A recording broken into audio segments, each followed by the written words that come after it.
अच्छा जी, एक और पर्सपेक्टिव लेते हैं। रहनुमा पाकिस्तान पीपल्स पार्टी फैसल करीम कुंडी साहब ने हमें ज्वाइन किया है, उनसे भी बात कर लेते हैं। फैसल साहब, जहां ऑपोजिशन पंजाब और इस्लामाबाद में तब्दीलियां लाने की कोशिश में है, वहीं इतलात हैं कि आपने खैबर पख्तूनख्वा के वज़ीर आला को भी टारगेट पर रख लिया है। तो वहाँ तो ऑब्वियसली तहरीक इंसाफ ठीक ठाक अक्सरियत में है, तो आपने सोचा क्या है कि करना क्या है? महमूद खान को बदलना कैसे मुमकिन हो सकता है? बिस्मिल्लाहिर्रहमानिर्रहीम। देखें, इंशाअल्लाह ताला बहुत जल्दी आप देखेंगे कि हम अंधेरों के दौर से गुज़र कर उजाले की तरफ जा रहे हैं। और वज़ीर आज़म के बाद पंजाब है, स्पीकर है कौमी असम्बली है, डिप्टी स्पीकर कौमी असम्बली है।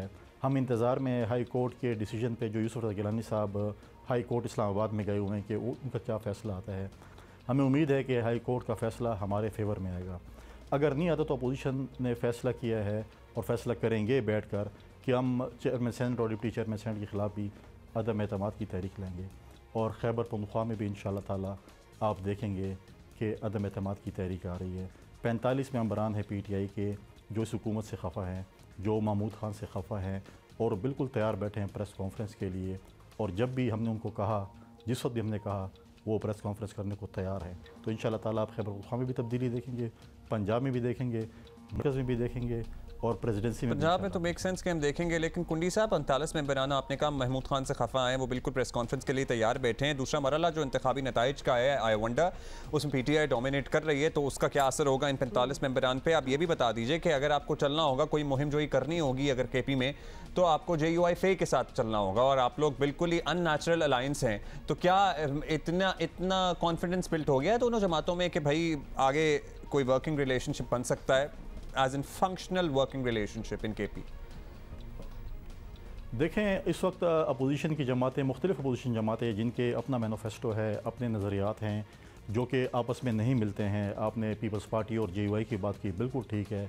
इस तरह PMLN भी है, बाकी जमातें भी हैं, उनके नज़रियात नहीं मिलते। कल इलेक्शन में शायद हम एक दूसरे के ख़िलाफ़ इलेक्शन लड़ रहे हों, लेकिन इस हुकूमत जिसने इस मुल्क में तबाही की है, बर्बादी की है, आज आप देखें लोड शेडिंग के दौरान ये कितने घंटों की लोड शेडिंग हो रही है, अभी तो गर्मियाँ भी नहीं आई हैं। और जिस तरह की जो बेरोज़गारी है, जो उन्होंने कीमतें महंगाई आसमान को छू रही है। खैबर पख्तूनख्वा में DC और SP की पोस्टिंग पैसों पे टेंडर लगते हैं उनके, बाकी महकमों में जो नौकरियाँ मिलती हैं वो उनके पैसे लिए जाते हैं। वहाँ पर जो बाज़ार रिश्वत गर्म है, लोग इनसे तंग हैं।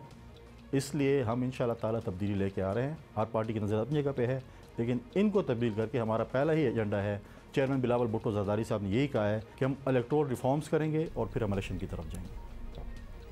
अच्छा फैसल, फाइनली आप ये बताइएगा कि पाकिस्तान पीपल्स पार्टी का तो गिलगित बल्तिस्तान और आज़ाद कश्मीर पर भी बड़ा दावा है, वहाँ की हुकूमतों को तंग करने का कोई इरादा कोई रखा हुआ है आपने? हम किसी को भी तंग नहीं करेंगे।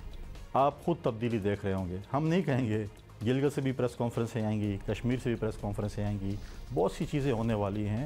आप रमज़ान के महीने में जो देखेंगे बहुत सी तब्दीलियाँ होंगी, बहुत सी चीज़ें हो रही हैं। इंशाअल्लाह ताला ईद से पहले पाकिस्तान की आवाम भरपूर ईद मनाने जा रही है।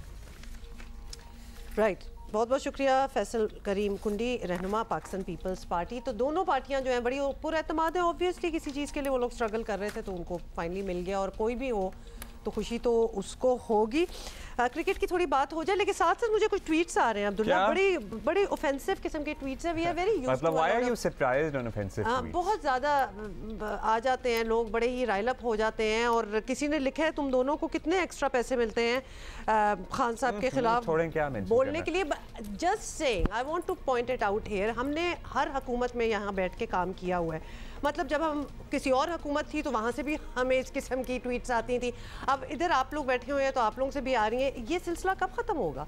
मतलब वी कांट रिपोर्ट हियर, और यू नो जो हम डिस्कशन करते हैं लिटरली सुबह जो भी हुआ होता है पिछले दिन का, वो आपके सामने ला के रखते हैं ताकि आप अपना खुद माइंड मेकअप कर सके। लेकिन this is what we get. भाई हमने बस आई गेट वेरी वेरी, अगर आपसे किए गए पहले वादे पूरे हो गए आपको लगता है, तो आप 100 बिस्मिल्लाह एक दफ़ा और एतबार करें किसी पे भी, चाहे वो मुस्लिम लीग नून हो, PTI हो, पीपल्स पार्टी हो, JUIFA है, जिसने भी आपसे जो भी वादा किया, अगर तो आपका वो वादा पूरा हो गया, अगर तो आपको नजर आया कि जो जो वादे कह के जो बातें आपने यकीन की थी वो सारी बातों पर अमल दरामद, उन पे 50% भी अमल दरामद हो गया, और इंशाल्लाह जो भी आगे हुकूमत आएगी, हम इधर ही बैठ के जहां हमें लगेगा कि हमने क्रिटिसाइज करना है, क्रिटिसिज्म देनी है, हम वो भी करेंगे। मुझे तो लगता है क्रिटिसिज्म का आगे भी करेंगे, आगे भी बहुत ज्यादा मार्जिन होने वाला है। हाँ, बहुत होगा, हम पहले भी देख चुके हैं। So you will see what's going to happen.